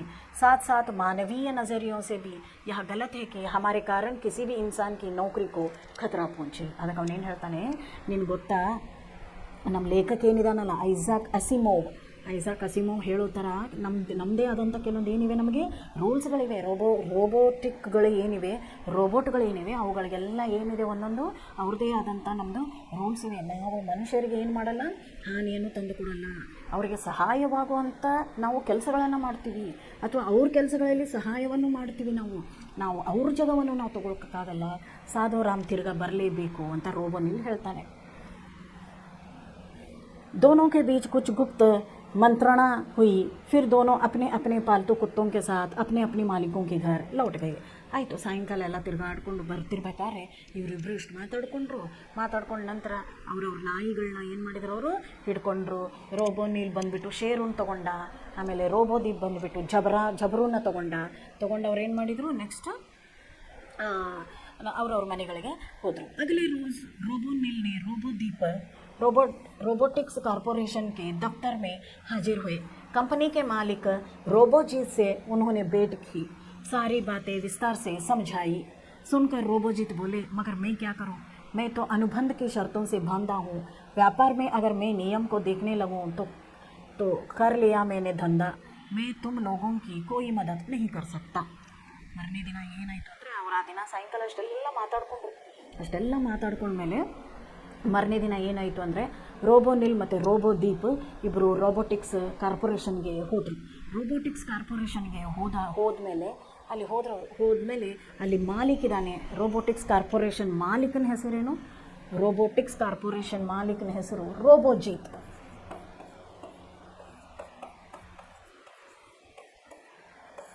ನೋಡ್ರಿ, ಇವನು ರೋಬೋನಿಲ್, ಇವನು ರೋಬೋದೀಪ್, ಇವನು ರೋಬೋಜೀತ್. ಅದಕ್ಕೆ ಆ ಮಾಲೀಕನ ಹೆಸರು ಏನಿತ್ತಿಲ್ಲಿ? ರೋಬೋಜೀತ್. ಅವನು ರೋಬೋಜೀತಿಗೆ ಹೇಳ್ತಾನೆ, ಇಲ್ಲ ಈ ರೀತಿ ಅವರು ಕೆಲಸದವ್ರನ್ನೇ ಅಲ್ಲಿಂದ ಬಿಡಿಸ್ತಿದ್ದಾರೆ, ಆದರೆ ನನಗಿದು ಇಷ್ಟ ಇಲ್ಲ ಅಂತ ಅವನು ಹೇಳ್ತಾನೆ. ಹೇಳಿದಾಗ ಅವನೇನು ಹೇಳ್ತಾನೆ, ನೋಡೋಣ ಏನಾಗುತ್ತೆ ನೋಡೋಣ, ಇದು ವ್ಯಾಪಾರ, ಈ ವ್ಯಾಪಾರದಲ್ಲಿ ನಾವು ನಮ್ಮ ನಿಯಮಗಳನ್ನ ನೋಡ್ತಾ ಕೂತ್ರೆ ನಮ್ಮ ವ್ಯಾಪಾರ ಆಗಲ್ಲ. ಅದಕ್ಕೆ ಅವರಿಬ್ಬರು ಸೇರ್ಕೊಂಡು ಹೇಳ್ತಾರೆ, ನಮ್ಮ ನಿಯಮ ಇದೆಯಲ್ಲ, ನಾವು ಜನರಿಗೆ ಏನು ಮಾಡಲ್ಲ, ನಾವು ಹಾನಿ ಮಾಡಲ್ಲ, ಜನರಿಗೆ ನಾವು ಸಹಾಯ ಮಾಡ್ತೀವಿ, ಅದಕ್ಕೆ ಇದೇ ನಮ್ಮದೇ ನಿಯಮಗಳು, ಈ ನಿಯಮದ ಉಲ್ಲಂಘನೆ ಆಗಬಾರ್ದು ಅಂತ ಹೇಳ್ತಾರೆ. ಅದಕ್ಕೆ ಅವನು ಹೇಳ್ತಾನೆ, ನಿಯಮದ ಉಲ್ಲಂಘನೆ ಅಲ್ಲ, ನಾನು ನಿಯಮಗಳನ್ನ ನೋಡ್ತಾ ಕೂತ್ರೆ ನನ್ನ ವ್ಯಾಪಾರ ಆಗಲ್ಲ, ನೋಡೋಣ ಏನಾಗುತ್ತೆ, ವಿಚಾರಿಸೋಣ, ನೋಡಿ ವಿಚಾರ ಮಾಡ್ಕೊಂಡು ಹೇಳೋಣ ಅಂತ ಹೇಳ್ತಾರೆ. ಆಯಿತು, ಅಷ್ಟಾದಮೇಲೆ रोबोनिल और रोबोदीप ने बहुत समझाने की कोशिश की. रोबोजीत टस से मस नहीं हुआ. उसे असिमोव के नियमों से बढ़कर धंधे की चिंता थी. निराश होकर दोनों वापस लौट गए. ಅದಕ್ಕೆ ಅವನು ಬರೀ ನಾನು ವ್ಯಾಪಾರ ಮಾಡಬೇಕು ಅನ್ನೋದ್ರ ಬಗ್ಗೆ ರೋಬೋಜಿತ್ ವಿಚಾರ ಮಾಡ್ತಿದ್ದ. ರೋಬೋನಿಲ್ ಮತ್ತು ದೀಪದ್ದು ಹೆಸರೇ ಅವನು ಏನು ಮಾಡಲಿಲ್ಲ, ಮಾತೇ ಕೇಳಲಿಲ್ಲ. ಕಡೆಗೆ ಅವ್ರಿಗೂ ಬೇಜಾರಾಗಿತ್ತು. ಅವರು ತಮ್ಮ ಯಾವ್ಯಾವ ಮನೆಗಳಲ್ಲಿ ಅವರು ಕೆಲಸಕ್ಕಿದ್ರು ಆ ಮನೆಗಳಿಗೆ ತಿರ್ಗಾ ಹೋದರು. कुछ दिन और गुजर गए. सक्सेना परिवार रोबोनिल को पाकर फूले नहीं समा रहा था, पर रोबोनिल साधोराम के कारण बहुत चिंतित था. उसके कारण साधोराम की नौकरी को आंच आई, यह उसे किसी भी सूरत में मंजूर नहीं था. रोबोनिल सोचता कि इंसान अपने स्वार्थ और लालच के तहत नियम और कानूनों को अंगूठा दिखा रहे हैं, पर लगता है रोबोटों में भी अब वही कमी पैदा हो गई है. ಅದಕ್ಕೆ ಸ್ವಲ್ಪ ದಿನ ಹಿಂಗೆ ನಡೀತು. ಆದರೂ ಆ ರೋಬೋನಿಲ್ ಮನೆಯದೆಲ್ಲ ಕೆಲಸ ಮಾಡ್ಕೊಂಡು ಶುರು ಮಾಡ್ದ. ಕಸ ಗುಡಿಸೋದು, ಮನೆ ಒರೆಸೋದು, ಕಸ ಗುಡಿಸೋದು, ಮನೆ ಒರೆಸೋದು, ಆಮೇಲೆ ಬಟ್ಟೆ ವಾಶ್ ಮಾಡಿ ಹಾಕೋದು, ಪಾತ್ರೆಗಳನ್ನ ತೊಳೆಯೋದು, ಅಡುಗೆ ಮಾಡೋದು, ಚಿಕ್ಕ ಮಕ್ಕಳಿಗೆ ಕತೆಗಳನ್ನ ಹೇಳೋದು, ಹೋಮ್ವರ್ಕ್ ಮಾಡಿಸೋದು, ನಾಯಿಗಳನ್ನು ಸುತ್ತಾಡೋಕ್ಕೆ ಕರ್ಕೊಂಡು ಹೋಗೋದು, ಆಮೇಲೆ ಬೆಳಿಗ್ಗೆ ಸಾಯಂಕಾಲ 2ರಿಂದ 3 ಹೊತ್ತು ಮನೆ ಜನರಿಗೆಲ್ಲ ಟೀ ಮಾಡಿಕೊಡೋದು. ಇದೆಲ್ಲ ನೋಡಿದ ತಕ್ಷಣವೇ ಆ ಮನೆ ಜನರಿಗೆ ಅವನ ಮೇಲೆ ತುಂಬ ಏನಾಗ್ಬಿಡುತ್ತೆ, ಪ್ರೀತಿ ಬಂದ್ಬಿಡುತ್ತೆ. ಯಾವ ರೀತಿ ಮನೆ ಜನ ಅವನ ಮೇಲೆ ತುಂಬ ಪ್ರೀತಿ ತೋರ್ಸೋಕ್ಕೆ ಶುರು ಮಾಡ್ತಾರೋ ಅವನಿಗೆ ತುಂಬ ಬೇಜಾರಾಗೋಕ್ಕೆ ಶುರು ಆಗುತ್ತೆ. ಯಾಕೆ ಬೇಜಾರಾಗುತ್ತೆ ಅಂದರೆ ಒಂದು ರೋಬೋನಿಲ್ಗೆ ತುಂಬ ಖುಷಿನೂ ಆಗುತ್ತೆ, ಎರಡನೇದು ತುಂಬ ಬೇಜಾರಾಗುತ್ತೆ. ಯಾಕಂದರೆ ಆ ಮನೆಯಲ್ಲಿ ಸಾಧುರಾಮ್ ಇದ್ದ. ಸಾಧುರಾಮ್ ರೋಬೋಟ್ ಅಲ್ಲ, ಅವನೊಂದು ಮನುಷ್ಯ. ಅವನ ಮನೇನೂ ನಡಿಬೇಕಾಗಿತ್ತು. ನಾನು ಬಂದದ್ರಿಂದ ಎಲ್ಲಿ ಅವನ ಮನೆಗೆ ಪ್ರಾಬ್ಲಮ್ ಆಗುತ್ತೋ, ಅವನ ಹೊಟ್ಟೆಗೆ ಕಾಲು ಹಾಕಿದಂಗೆ ಆಗುತ್ತೋ, ಅಥವಾ ಅವನು ಊಟ ಮಾಡೋದನ್ನು ನಾನು ಕಿತ್ಕೊಂಡಿದ್ದೀನೋ ಅಂತ ಯಾರೆಲ್ಲಿ ವಿಚಾರ ಮಾಡೋಕ್ಕೆ ಶುರು ಮಾಡಿದರು, ರೋಬೋನಲ್ಲಿ ವಿಚಾರ ಮಾಡೋಕ್ಕೆ ಶುರು ಮಾಡ್ದ. ಆಮೇಲೆ ಅವನು ಅದೇ ಕೂತ್ಕೊಂಡು ವಿಚಾರ ಮಾಡೋಕ್ಕೆ ಶುರು ಮಾಡ್ದ. ಮನುಷ್ಯ ಎಷ್ಟು ಸ್ವಾರ್ಥಿ ಅಲ್ವಾ. ಆ ಮನುಷ್ಯ ತನ್ನ ಮನೆಯಲ್ಲೇ ಇನ್ನೊಂದು ಮನುಷ್ಯನಿಗೆ ಏನು ಕೊಟ್ಟಿದ್ದಾನೆ, ಕೆಲಸ ಕೊಟ್ಟಿದ್ದಾನೆ. ಇವಾಗ ಅವನಿಗೆ ಏನೋ ತೊಂದರೆ ಆಗಿ ಅವನು ಕೈಕಾಲು ಮುರ್ಕೊಂಡು ಆಸ್ಪತ್ರೆಯಲ್ಲಿದ್ದಾನೆ. ಇವಾಗ ಅವ್ನು ತಿರ್ಗಾ ಬರ್ತೀನಿ ಅಂದರೆ ಇವ್ರು ಬರೋಕ್ಕೆ ಕೊಡ್ತಿಲ್ಲ. ಆ ಮನುಷ್ಯನ ಹೊಟ್ಟೆ ಮೇಲೆ ಇವ್ರು ಕಾಲು ಹಾಕ್ತಿದ್ದಾರೆ. ಎಂಥ ಜನ ನೋಡಿ. ಅದ್ರ ಜೊತೆಗೆ ಅವ್ರು ಹೇಳ್ತಿದ್ದಾರೆ ಮನುಷ್ಯ ಸ್ವಾರ್ಥಿ ಅಂತ. ಮನುಷ್ಯ ಏನು ಸ್ವಾರ್ಥಿ ನೋಡಿ. ಮಿಷನ್ಗೆ ಏನಿರಲ್ಲ, ಹೃದಯ ಅಂತ ಇರಲ್ಲ, ಒಂದು ಇಮೋಷ್ನಲ್ಸ್ ಅಂತ ಇರಲ್ಲ, ಒಂದು ಭಾವನೆಗಳಿರಲ್ಲ. ಆದರೂ ಕೂಡ ಅದು ಮನುಷ್ಯರ ಬಗ್ಗೆ ಎಷ್ಟು ವಿಚಾರ ಮಾಡಿತು. ಇಲ್ಲಿ ಮನುಷ್ಯ ತಾನು ಮನುಷ್ಯತ್ವವನ್ನು ಮರೆತು ಅವನೇನು ಮಾಡಿದ್ದಾನೆ, ಸ್ವಾರ್ಥಿಯಾಗಿದ್ದಾನೆ. ಅದರ ಜೊತೆಗೆ ಅವನೇನು ಹೇಳ್ತಿದ್ದಾನೆ, ದುರಾಸೆ. ಮನುಷ್ಯನ ದುರಾಸೆನೂ ಬಹಳ ಇದೆ, ಸ್ವಾರ್ಥಿ ಕೂಡ ಆಗಿದ್ದಾನೆ. ಎಲ್ಲ ನಿಯಮಗಳನ್ನು ಉಲ್ಲಂಘನೆ ಮಾಡಿ ಅವನೇನು ಮಾಡ್ತಿದ್ದಾನೆ, ಮುಂದೆ ಹೋಗ್ತಿದ್ದಾನೆ. ಅದಕ್ಕೆ ಅವನು ಸಾಧುರಾಮನ್ನು ಬಿಟ್ಬಿಟ್ರು, ನನ್ನನ್ನು ಮಾತ್ರ ತಮ್ಮ ಮನೇಲಿ ಇಟ್ಕೊಂಡಿದ್ದಾರೆ ಅಂತ ಅವನು ವಿಚಾರ ಮಾಡ್ತಾನೆ. ಆಮೇಲೆ ಏನಾಗುತ್ತೆ ನೋಡೋಣ. उसी रात रोबोनिल को धीरज सक्सेना ने एक विज्ञान कथा वर्ड प्रोसेसर पर टाइप करने के लिए दी. कथा संक्षेप में इस प्रकार थी. एक घर में नौकर को जो किसी जानलेवा बीमारी से पीड़ित था निकाल कर उसकी जगह पर एक रोबोट को रख दिया जाता है. किसी तरह रोबोट को इस बात की जानकारी मिल जाती है तो वह रोबोटिक संघ से संपर्क साध कर संघ को सारी बातों से अवगत कराता है. संघ रोबोट की हड़ताल की घोषणा कर देता है. अंततः समझौता इस बात पर होता है कि उस नौकर को घर में फिर से रख लिया जाए. ಇದನ್ನೇ ವಿಚಾರ ಮಾಡ್ತಾ ನೋಡ್ಬೇಕಾದ್ರೆ ಅವನು ವರ್ಡ್ ಪ್ರೊಸೆಸರಲ್ಲಿ ಒಂದು ಕತೆ ಕೊಡ್ತಾನೆ. ಯಾರು ಸಕ್ಸೇನಾ. ಇವಾಗ ಅವ್ನು ಕೆಲಸ ಮಾಡೋದನ್ನು ಬಾಕಿ ಇತ್ತಲ್ಲ, ಅದಕ್ಕೆ ಸಕ್ಸೇನಾ ಏನು ಮಾಡ್ತಾನೆ, ಕೆಲಸ ಕೊಟ್ಟು ಹೇಳ್ತಾನೆ. ಅದರಲ್ಲಿ ಒಂದು ಕಥೆಯನ್ನು ಬರೆಯೋಕ್ಕೆ ಯಾರು ಕೊಡ್ತಾನೆ, ರೋಬೋಟಿಗೆ ಕೊಡ್ತಾನೆ. ರೋಬೋಟ್ ಎಲ್ಲನೂ ಟೈಪ್ ಮಾಡುತ್ತೆ. ಆ ಕತೆ ಏನಿದೆ ಅಂತಂದರೆ, ಒಂದು ಮನೆಯಲ್ಲಿ ಒಂದು ಕೆಲಸದವನು ಇರ್ತಾನೆ. ಕೆಲಸದವನಿಗೆ ಮೈ ಹುಷಾರಿರಲ್ಲ. ಒಂದು ಜಾಗದಲ್ಲಿ ರೋಬೋಟನ್ನು ತೊಗೊಂಡು ಬಂದು ಇಟ್ಬಿಡ್ತಾರೆ. ಇಟ್ಟಾಗ ಆ ರೋಬೋಟ್ ಏನು ಮಾಡುತ್ತೆ ಅಂತಂದರೆ, ಅವ್ರ ಸಂಘಕ್ಕೆ ಫೋನ್ ಮಾಡಿ ಹೇಳುತ್ತೆ, ಇಲ್ಲಿ ಯಾರೋ ಕೆಲಸದವ್ರನ್ನ ತಂದು ಇಟ್ಟಿದ್ದಾರೆ, ಅವರು ಕೆಲಸದವ್ರನ್ನ ತೆಗೆದು ಹೊರಗಡೆ ಹಾಕಿದ್ದಾರೆ, ನಮ್ಮನ್ನೇ ಇಟ್ಕೊಂಡಿದ್ದಾರೆ ಅಂತ. ಅದಕ್ಕೆ ಮತ್ತೆ ತಿರ್ಗಾ ಅವರವರಲ್ಲಿ ಏನಾಗುತ್ತೆ, ಒಂದು ಹಡ್ತಾಲ್ ಮಾಡ್ತಾರೆ, ಅವರು ಒಂದು ಸ್ಟ್ರೈಕ್ ಮಾಡ್ತಾರೆ. ಮತ್ತು ಅವರು ತಮ್ಮ ಕೆಲಸದವ್ರನ್ನು ವಾಪಸ್ ಕರ್ಕೊತಾರೆ. ಅದನ್ನು ಟೈಪ್ ಮಾಡಿ ಕೊಟ್ಟಿರ್ತಾನೆ ಕಥೆನ. ಅದು ಟೈಪ್ ಮಾಡುತ್ತೆ. ಆ ಕಹಾನಿ ಅದು ಕಥೆನ ಟೈಪ್ ಮಾಡ್ತಾ ಇದಕ್ಕೂ ಏನೋ ಒಂದು ಐಡಿಯಾ ಬಂದುಬಿಡುತ್ತೆ. कहानी टाइप करके रोबोनिल की धात्विक और तारों भरे परिपंत वाली खोपड़ी में यकायक मानो नीली रोशनी हो गई. ಅದನ್ನು ಈ ಕಥೆನ ಟೈಪ್ ಮಾಡ್ತಾನೆ ಏನಾಗ್ಬಿಡ್ತು, ಅದಕ್ಕೊಂದು ಏನೋ ಐಡಿಯಾ ಬಂದುಬಿಡ್ತು. ಅದರ ತಲೆಯಲ್ಲಿ ಅಂದರೆ ರೋಬೋಟ್ ತಲೆಯಲ್ಲಿ ನೀಲಿ ಕಲರ್ದು ಲೈಟ್ ಏನಾಗ್ಬಿಡ್ತು, ಅಲ್ಲಿ ಶೈನ್ ಆಗಿಬಿಡ್ತು. ಅದರ ಬರ್ತಾ ಅದು ಓದುತ್ತೆ. ಓದ್ಮೇಲೆ ಅದು ಏನು ಮಾಡುತ್ತೆ ನೋಡಿ. अगले रोज ही रोबो दीप के साथ वह संघ के कार्यालय जा पहुंचा. सब बातें सुनकर अध्यक्ष ने संघ की कार्यकारिणी और आपातकालीन बैठक बुलाई. बैठक में तय हुआ कि सभी रोबोटिक कंपनियों के काम करने वाले रोबोटों की हड़ताल का आह्वान कर दिया जाए. ಆ ಕತೆ ಕೇಳಿದ ಮೇಲೆ ಅದೇನು ಹೇಳ್ತು, ಇಲ್ಲಿ ಕೆಲಸದವ್ರನ್ನ ತೆಗೆದು ಹಾಕ್ತಾರೆ, ಅವರು ನಮ್ಮನ್ನು ಇಟ್ಕೊತಾರೆ, ಕೆಲಸದವ್ರದ್ದು ಮನೆ ನಡಿಬೇಕು, ಪಾಪ ಅವರು ದುಡ್ಕೊಂಡು ತಿನ್ನೋರು, ಅವರಿಗೆ ತೊಂದರೆ ಆಗಬಾರ್ದು ಅಂತ ಹೇಳಿಬಿಟ್ಟು ಅದೇನು ಮಾಡುತ್ತೆ, ಅಲ್ಲಿ ಹೋಗಿ ರೋಬೋಟಿಕ್ಸ್ ಆಫೀಸಿಗೆ ಹೋಗುತ್ತೆ. ಆಫೀಸಿಗೆ ಹೋಗ್ಬಿಟ್ಟು ತನ್ನ ಯಾರು ಮ್ಯಾನೇಜರ್ ಇದ್ದಾರೋ ಮ್ಯಾನೇಜರ್ ಹತ್ರ ಅದು ಕಂಪ್ಲೇಂಟ್ ಬರ್ಸ್ತಾನವನು. ಯಾರು, ರೋಬೋನಿಲ್ ಅನ್ನೋ ರೋಬೋಟ್ಟು ಏನಾಗುತ್ತೆ, ಕಂಪ್ಲೇಂಟ್ಸ್ ಬರೆಸಿ ಎಲ್ಲರೂ ಸೇರಿಕೊಂಡು ಹಡ್ತಾಲ್ ಮಾಡೋಣ ಅಂತ ನಿಶ್ಚಯ ಮಾಡಿಕೊಂಡು ಹಡ್ತಾಲ್ಗೆ ಎಲ್ರಿಗೂ ಏನು ಮಾಡ್ತಾರೆ, ಅವರು ಕರೀತಾರೆ. ಎಲ್ಲೆಲ್ಲೂ ಯಾರ ಮನೆಯಲ್ಲಿ ರೋಬೋಟ್ಗಳು ಕೆಲಸ ಮಾಡ್ತಾವಲ್ಲ ಅವುಗಳನ್ನೆಲ್ಲ ಕರೆದು ಏನು ಮಾಡ್ತಾರೆ, ಇಲ್ಲಿ ಕರೀತಾರೆ. ಕರೆದ್ಬಿಟ್ಟು ನಾವು ಹಡ್ತಾಲ್ ಮಾಡೋಣ, ನಾವು ಇದು ಮಾಡೋಣ. रोबोटिक कंपनियों के मालिकों के बीच इस आह्वान से हलचल मच गई. उन्होंने रोबोजीत पर सक्सेना परिवार के साथ हुए अनुबंध को तुरंत रद्द कर देने का दबाव डाला. रोबोजीत अकेला पड़ गया. मजबूरन उसे धीरज सक्सेना के साथ अपने अनुबंध को तुरंत रद्द करने का रोबोनिल को वापस बुलाने की बात माननी पड़ी. ಅದಕ್ಕೆ ಅದೇನಾಗ್ಬಿಡ್ತು ಅಂತಂದರೆ ರೋಬೋ ಜೀತ್ ಮೇಲೆ ಏನು ಮಾಡಿಬಿಟ್ರು, ಎಲ್ಲರೂ ಸೇರಿಕೊಂಡು ಹೆಚ್ಚಿಗೆ ಒತ್ತಡ ಹಾಕೋಕ್ಕೆ ಶುರು ಮಾಡಿದರು. ಅದಕ್ಕೆ ಅವನು ಸೆಕ್ಸೇನಾಗೇನು ಹೆಚ್ಚಿಗೆ ಹಣ ಕೊಟ್ಟು ರೋಬೋನಿಲನ್ನು ಅವ್ರ ಮನೆಗೆ ಕಳಿಸಿದ್ನಲ್ಲ, ಅದಕ್ಕೆ ಅದನ್ನು ಕಾನೂನು ಪ್ರಕಾರ, ನಿಯಮದ ಪ್ರಕಾರ ಅದನ್ನು ರದ್ದು ಮಾಡಲಾಯಿತು. ರದ್ದು ಮಾಡಿ ಸ್ವಲ್ಪ ದಿನದಲ್ಲಿ ರೋಬೋನಿಲನ್ನು ವಾಪಸ್ ಕರ್ಕೊಂಡು ಬರಬೇಕು ಅನ್ನೋದ್ರ ಬಗ್ಗೆ ನಿರ್ಧಾರ ಆಯ್ತಲ್ಲಿ. ಎಲ್ಲ ಆದಮೇಲೆ ನೋಡಿ, धीरज सक्सेना को जब यह सब पता चला तो उनके हाथों के तोते उड़ गए.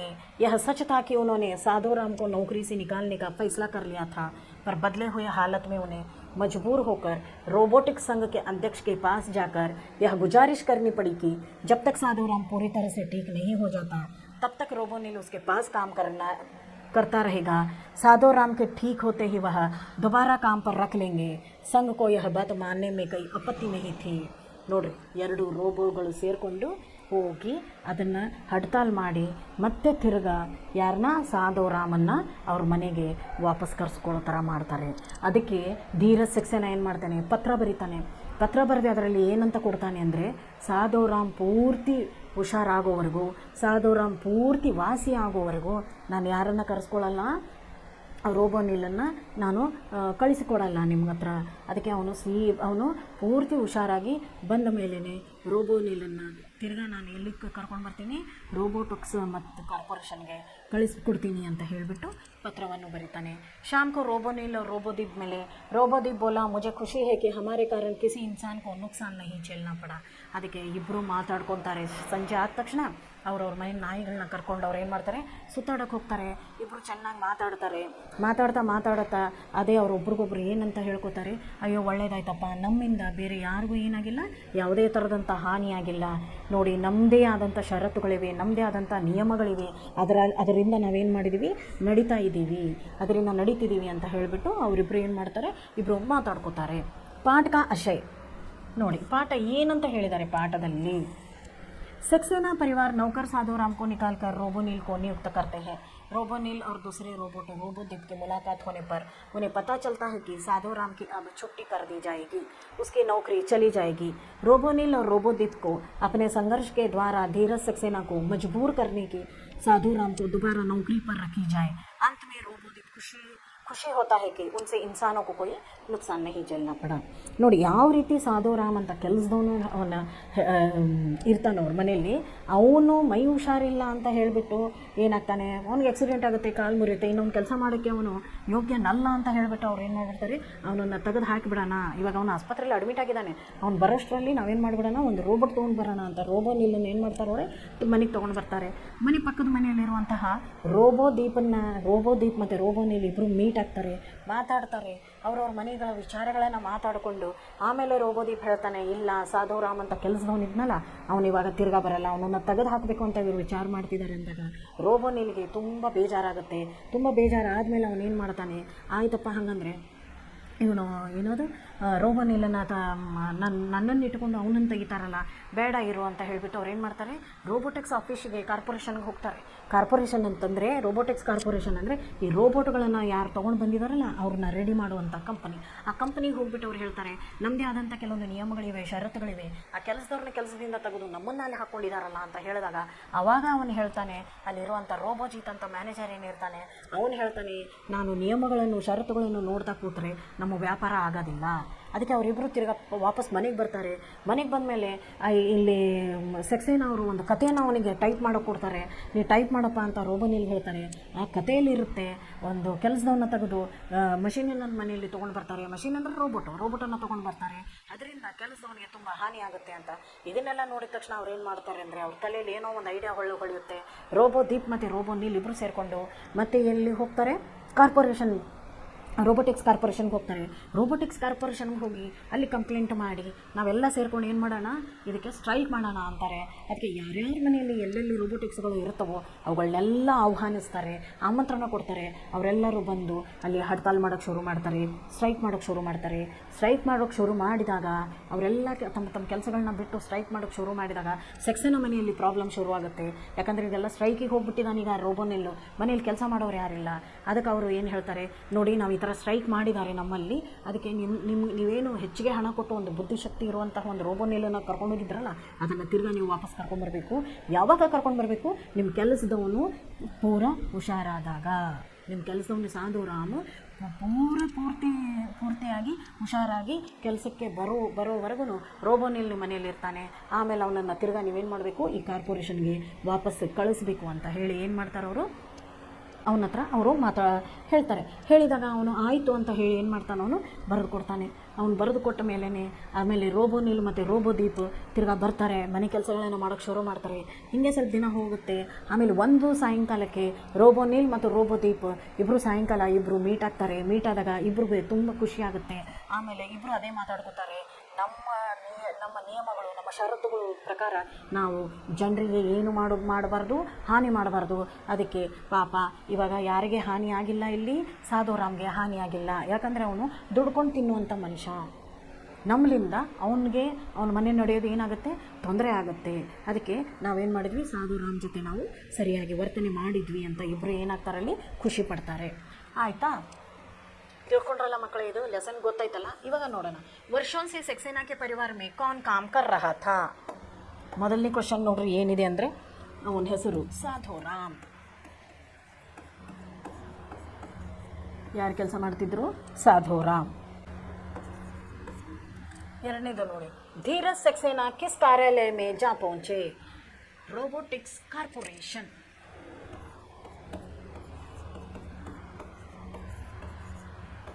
Robotics corporation, robotics corporation. मूरनेदु नोडी, एक रोबोट वैक्यूम क्लीनर से क्या साफ कर रहा था? फर्श साफ कर रहा था। फर्श अंद्रे नेल, फर्श साफ कर रहा था। नाकनेदु, रोबोनिल की मुलाकात किससे हुई? रोबोदीप से।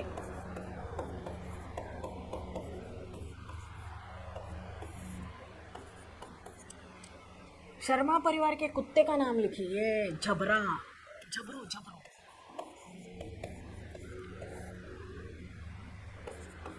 झबरू। रोबोनिल और रोबोदीप किससे मिलने गए? रोबोजीत से।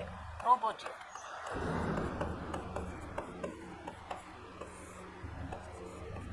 रोबोजीत से। वैज्ञानिक लेखक का नाम लिखिए। वैज्ञानिक लेखकर ಹೆಸರನ್ನ ಅವರು ಕೊಟ್ಟಿದ್ದಾರೆ, ಅದನ್ನು ನಾವು ಏನು ಮಾಡಬೇಕು? ಬರಿಬೇಕು. ಐಸಾಕ್ ಅಸಿಮೋವ್.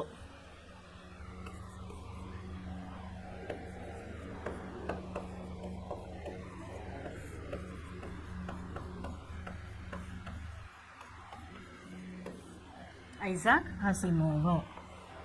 ನೆಕ್ಸ್ಟ್ ನೋಡ್ರಿ ಏನು ಕೊಟ್ಟಿದ್ದಾರೆ, ನೆಕ್ಸ್ಟ್ ಏನಿದೆ ಅದ್ರ ಬಗ್ಗೆ ನೋಡೋಣ. 2-3 वाक्य में उत्तर लिखे। 2 ಮತ್ತು 3 ವಾಕ್ಯದಲ್ಲಿ ಸಾಧುರಾಮ್ ಕಾ ಕ್ಯಾ ಹುವಾ ಥಾ? ಸಾಧುರಾಮ್ ಸಕ್ಸೇನಾ ಮನೆಯಲ್ಲಿ ಕೆಲಸದವನಾಗಿದ್ದ. ಅವನು ಒಂದು ದಿನ ಮಾರ್ಕೆಟಿಗೆ ಹೋಗಿ ಬರಬೇಕಾದ್ರೆ ಬಸ್ ಹತ್ತುವಾಗ ಬಿದ್ದವನು ಏನಾಗಿದೆ, ಕಾಲು ಮುರಿದು ಹೋಗಿದೆ ಅಂತ ಬರೀಬೇಕು. धीरज सक्सेना को बुद्धिमान रोबोट की ज़रूरत क्यों थी? धीरज सक्सेना को बुद्धिमान रोबोट की ज़रूरत इसलिए थी कि वह धीरज का भी काम करे, घर का भी काम करे, जैसे कि बर्तन धोना, कपड़े धोना और खाना बनाना, बच्चों को कहानी सुनाना और बच्चों का होमवर्क करना। रोबोदीप ने रोबोनिल से क्या कहा? रोबोदीप ने रोबोनिल से कहा कि तुम आने से पहले इस घर में एक काम वाला था, उसका नाम था साधुराम, और आज मुझे पता चल चुका है कि वह साधुराम को काम से छुट्टी करने वाले हैं और तुझे घर पे रखने वाले हैं। रोबोनिल ने रोबोजीत को क्या समझाने की कोशिश की? रोबोनिल ने रोबोजीत से कहा कि हम लोगों की कुछ नियम और शर्तें हैं, हम उसके हिसाब से हमको काम करना चाहिए। हम मानव को क्या नहीं पहुंचा सकते? हानि पहुंचा नहीं सकते। कहानी को टाइप करते समय रोबोनिल को क्या हुआ? कहानी टाइप करते वक्त रोबोनिल को एक उपाय आया। उसे लगा कि हमें अभी हड़ताल करना चाहिए, हड़ताल करेंगे तो शायद ही वापस साधुराम काम पर आ जाएगा। 5-6 वाक्यों में लिखिए। नोड्री 5-6 वाक्यದಲ್ಲಿ ಬರೀಬೇಕು. धीरज सक्सेना ने घरेलू कामकाज के लिए रोबोट रखने का निर्णय क्यों लिया? ಅವ್ರ ಮನೆ ಕೆಲಸದವನು ನೋಡ್ರಿ 5-6 ವಾಕ್ಯದಲ್ಲಿ ಅಂತಂದರೆ ಸಾಧುರಾಮ್ ಬಗ್ಗೆ ಬರೀಬೇಕು. ಅವ್ರ ಮನೆ ಧೀರಜ್ ಸಕ್ಸೇನಾ ಮನೆಯಲ್ಲಿ ಯಾರಿದ್ರಲ್ಲಿ ಕೆಲಸದವನಿದ್ದ, ಅವನು ಕೆಲಸ ಮಾಡಿರಲಿಲ್ಲ, ಅವನು ಆಕ್ಸಿಡೆಂಟ್ ಆಗಿತ್ತು, ಅವನು ಆಸ್ಪತ್ರೆಯಲ್ಲಿ ಅಡ್ಮಿಟ್ ಆಗಿದ್ದ, ಅದಕ್ಕಾಗಿ ಅವನು ಅಲ್ಲಿಗೆ ಹೋಗಿ ಕರ್ಕೊಂಡು ಬಂದ ಅಂತ ಹೇಳಬೇಕು. ರೋಬೋನಿಲ್ ಅವ್ರು ರೋಬೋದೀಪ್ಗೆ ಮುಲಾಕಾತ್ ಕಾ ವರ್ಣನ್ ಕೀಜಿಯೆ. ಇಬ್ಬರು ಯಾವ ಥರ ಮೀಟ್ ಆದರು, ಇಬ್ಬರು ಅವ್ರವ್ರ ಮನೆ ನಾಯಿಗಳನ್ನ ತೊಗೊಂಡು ಹೊರಗಡೆ ಸುತ್ತಾಡೋಕೆ ಹೋದರು. ಆವಾಗ ಇಬ್ಬರು ಒಬ್ರಿಗೊಬ್ರು ಏನಾದರೂ ಮೀಟ್ ಆದರು, ಇವರು ಫ್ರೆಂಡ್ಸ್ ಆದರು, ಆ ನಾಯಿಗಳು ಏನಾದವು ಅಲ್ಲಿ ಫ್ರೆಂಡ್ಸ್ ಆದವು. ವಿಜ್ಞಾನ ಕಥಾಕ ಸಾರಲಿಕ್ಕಿಗೆ, ವಿಜ್ಞಾನದ ಬಗ್ಗೆ ಇದು ಕಥೆಯ ಸಾರ ಏನು? ನಾವು ಮನುಷ್ಯರಿಗೆ ಏನು ಮಾಡಬಾರ್ದು, ಹಾನಿಗಳು ಮಾಡಬಾರ್ದು. ಮನುಷ್ಯರನ್ನು ನಾವೇನು ಯಾವುದಕ್ಕೆ ಹೋಲ್ಸೋಕ್ಕೆ ಸಾಧ್ಯ ಇಲ್ಲ, ಮಷಿನ್ಗೆ ಹೋಲ್ಸೋಕ್ಕೆ ಸಾಧ್ಯವಿಲ್ಲ. ರೋಬೋಟಿಕ್ ಕಂಪ್ನಿಯೋಕ್ಕೆ ಮಾಲೀಕೆ ಬೀಚ್ ಹಲ್ಚಲ್ ಕ್ಯೂ ಮಚ್ ಗಯಿ, ಅದನ್ನು ನಾನೀಗ ಇವಾಗ ಸ್ವಲ್ಪ ಹೊತ್ತು ಹೇಳಿದೆ ನಿಮಗೆ. ನಿಮ್ನಲಿಕ್ಕಿದ ಕಾರಕ್ಕೊಂಕೊ ಚುನ್ಕರ್ಲಿಕ್ಕೆ, ಕಾರಕ್ ಅಂದರೆ ನೋಡ್ರಿ ವರ್ಬ್ಸ್, ಕಾರಕ್ ಅಂದರೆ ವರ್ಬ್ಸ್. ಒಂದೇದು ನೋಡೋಣ ಏನಿದೆ ಉತ್ತರ ಅಂತ. ವರ್ಷ 2030 30 का ವರ್ಷ 30 का. ಎರಡನೇದು ನೋಡಿ ಏನಿದೆ ಉತ್ತರ. आप साधारण रोबोट से भी काम करा सकते हैं. ಮೂರನೇದು ಬರುತ್ತೆ ರೋಬೋನಿಲ್ ಕೆ ಘರ್ ಮೇ ಕೆ ಬರಬೇಕು. ನಾಲ್ಕನೇದು ಏನು ಬರುತ್ತೆ, रोबोटों के हड़ताल की घोषणा हुई. रोबोटों की नेक्स्ट संघ को यह बात मानने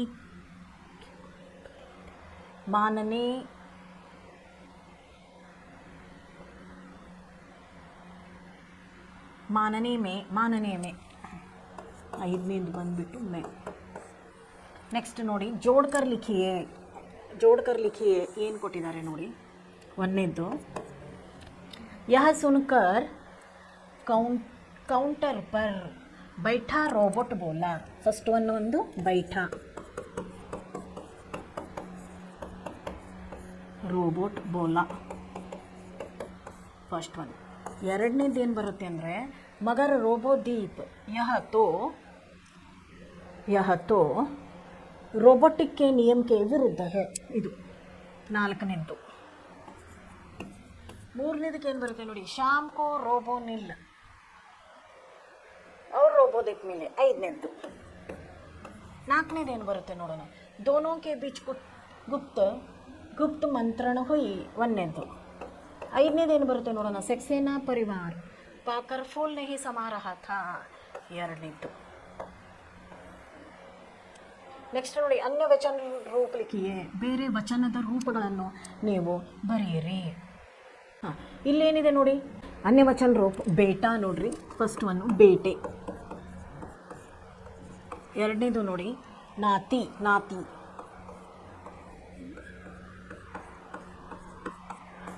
ನಾತಿಯ. ಮೂರನೇದು ಕುತ್ತೆ. ನಾಲ್ಕನೇದು ನೋಡಿ छुट्टियाँ.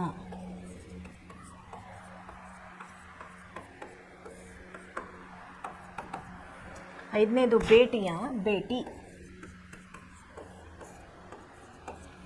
ಆರನೇದು ಪೋತಿ. ಏಳನೇದು ನೋಡಿ ಕಂಪನಿ. ಎಂಟನೇದು ನೌಕರಿ.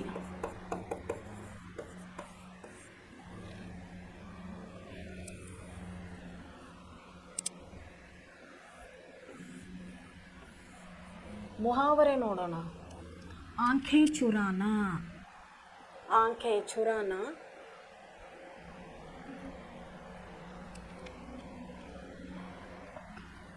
जो वाक्यांश अपने सामान्य अर्थ को छोड़कर किसी विशेष अर्थ को प्रकट करता है उसे मुहावरा कहते हैं. ಇದು ನೋಡ್ರಿ ಬರೀ ಉದಾಹರಣೆ ಅವರು ಕೊಟ್ಟಿರೋದು.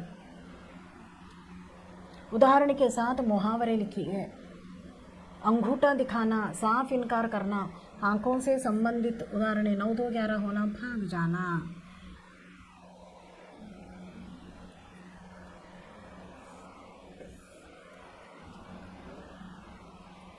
मुहावरों का अर्थ लिखकर वाक्यों में प्रयोग ಮಾಡಬೇಕಂತ ಅದನ್ನ. मुहावरों को सही अर्थ जोड़कर लिखिए. इल्लिदे नोडी राहत की सांस लेना,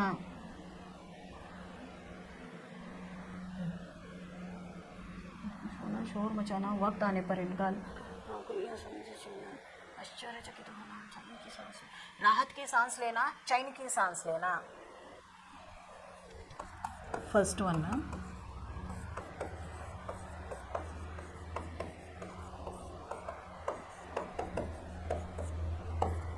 ಎರಡನೇದು पेट पर लात मारना, नौकरी छीनना।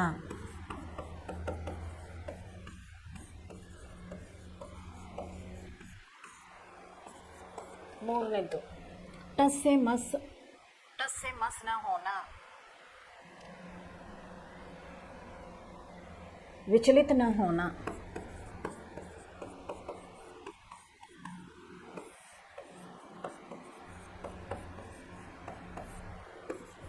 ನಾಲ್ಕನೇ ನೋಡಿ फूले नहीं समाना, ಅಂದರೆ फूले नहीं समाना खुश होना।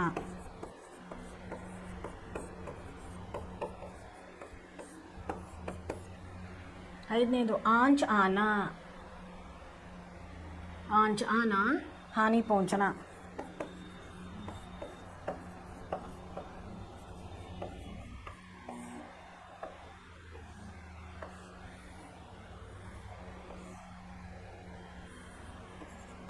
ಆರನೇದೇನು ನೋಡಿದೆ, अंगूठा दिखाना,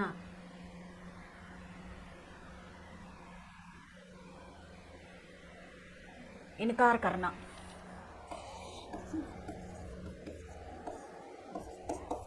ಏಳನೇದು हलचल मचाना, शोर मचाना।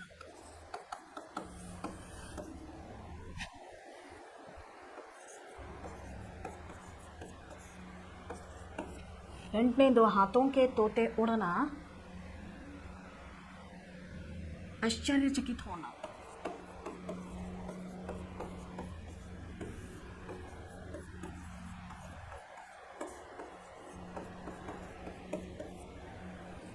नेक्स्ट मुहावरों के वाक्य पूरा कीजिए।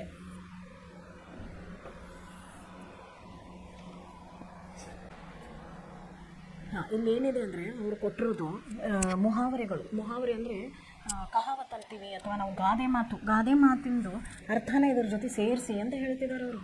ಅದಕ್ಕೆ मास्टर साहब की आंखों में सांस रोके हुए रही थी, मालिक को देखकर ड्राइवर का होश उड़ गए थे। होश उड़ जाना, अपने सामने शेर को देखकर मैं काफ़ी देर तक सांसें रोके हुए थे खड़ा रहा, सांसें रोके हुए खड़ा रहा। ನೋಡಿ, ಒಂದನೇದು, ಎರಡನೇದು, ಆರು। ಇವಾಗ ಮೂರನೇದು ಏನಿದೆ ಅಂದರೆ अपने सामने शेर को देखकर काफ़ी देर तक मैं सांसें रोके हुए खड़ा था।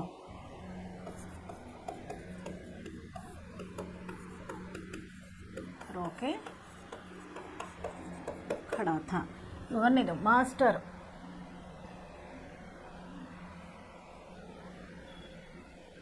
मालिक को देखकर ड्राइवर का डैश हो गया।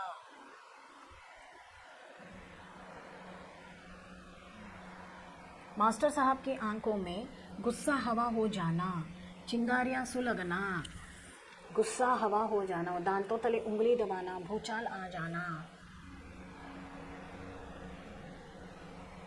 फिफ्थ वन नोड्री, फिफ्थ वन दांतों तले उंगली दबाना।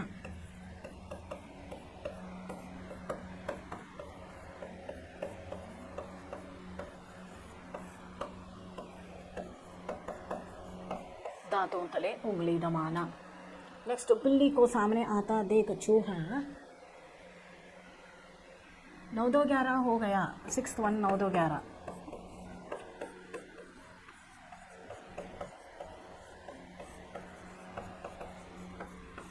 9-2-11 होना। नाल्कनेदु, अध्यापिका की अनुपस्थिति में बच्चों ने कक्षा में इतना शोर मचा के रखा था, ऐसा लग रहा था कि मानो कक्षा में भूचाल आ जाना।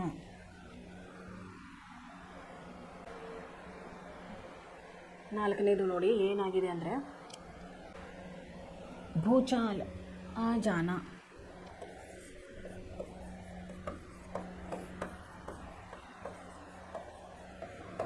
भूचाल आ जाना। मालिक को देखकर ड्राइवर का होश उड़ गए। क्या हो गया था? मास्टर साहब की आंखों में चिंगारियाँ सुलगाना।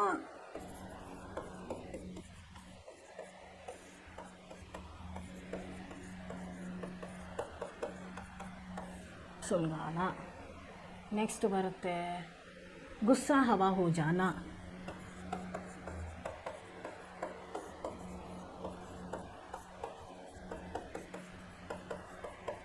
जाना। रोबोट एक मशीन है पर उसमें मानवता का भाव भरा हुआ है। मानव भी इस प्रकार का मानवता का भाव कहाँ और कैसे प्रकट कर सकता है, इसके बारे में ಚರ್ಚೆ ಕೀಜಿಯೆ. ಅದಕ್ಕೆ ಇವಾಗ ಲೆಸನ್ ನಾವು ನೋಡ್ಕೊಂಡ್ವಿ. ಆ ಲೆಸನಲ್ಲಿತ್ತು ಯಾವ್ಯಾವ ಥರ ನಾವು ಮನುಷ್ಯರಿಗೆ ನಾವೇನು ಮಾಡಲ್ಲ, ರೆಸ್ಪೆಕ್ಟ್ ಕೊಡಲ್ಲ. ಅಂದರೆ ಮನುಷ್ಯನಿಂದ ಕೆಲಸ ಆಗಲ್ಲ ಅಂದಾಗ ನಾವೇನು ಮಾಡಿಬಿಡ್ತೀವಿ, ಇಷ್ಟು ವರ್ಷ ಅವನು ನಮ್ಮ ಜೊತೆ ನಿಯತ್ತಾಗಿರೋದನ್ನು ನಾವೇನು ಮಾಡಿಬಿಡ್ತೀವಿ, ಮರ್ತು ಬಿಡ್ತೀವಿ. ಕೆಲಸದವ್ರನ್ನ ಮರ್ತು ಬಿಟ್ಟು ಅವ್ರು ಏನು ಮಾಡಿದ್ರು, ಇಲ್ಲಿ ಒಂದು ಮಷೀನನ್ನು ತೊಗೊಂಡು ಬಂದು ಕೆಲಸಕ್ಕೆ ಇಡೋಕ್ಕೆ ವಿಚಾರ ಮಾಡಿದರು. ಅದಕ್ಕೆ ಆ ರೀತಿ ಮಾಡಬಾರ್ದು. ಆದರೆ ಮಷಿನ್ಗಳು ಹೇಳ್ತವೆ ನಾವು ಮನುಷ್ಯರಿಗೆ ಏನು ಮಾಡಲ್ಲ, ಹಾನಿನ ನಾವೇನು ಮಾಡಲ್ಲ, ಹಾನಿ ಆಗಲ್ದಂಗೆ ನಾವು ನಮ್ಮ ಮನುಷ್ಯರನ್ನ ನೋಡ್ಕೋತೀವಿ. ಹಾನಿ ಆಗಲ್ ಥರ ನಾವು ಅವ್ರ ಜೊತೆ ವರ್ತನೆಯನ್ನು ಮಾಡ್ತೀವಿ. ನಮ್ಮಿಂದ ಯಾವುದೇ ಮನುಷ್ಯನಿಗೆ ಏನಾಗಬಾರ್ದು, ಹಾನಿ ಆಗಬಾರ್ದು ಅಂತ ಅವ್ರು ಏನು ಮಾಡಿದರು, ವಿಚಾರ ಮಾಡಿದರು. ಅದ್ರ ಬಗ್ಗೆ ನಾವಿವಾಗ ನೋಡಿದ್ವಿ ಮಕ್ಕಳೇ. ರೋಬೋಟಿಕ್ ಬಗ್ಗೆ ನಾವೇನು ಮಾಡಿದ್ವಿ, ಇವಾಗ ಅದನ್ನು ತಿಳ್ಕೊಂಡ್ವಿ. ಏನಿದೆಪ್ಪ ರೋಬೋಟಿಕ್ ಏನಿದೆ ಅಂತ ನೋಡಿದ್ವಿ. ಇವಾಗ ಇನ್ನೊಂದು ನಾಳೆ ನಾವು ಇದನ್ನು ಕಲಿಯೋಣ. ಮಹಿಳಾ ಕಿ ಸಾಹಸಗಾಥ.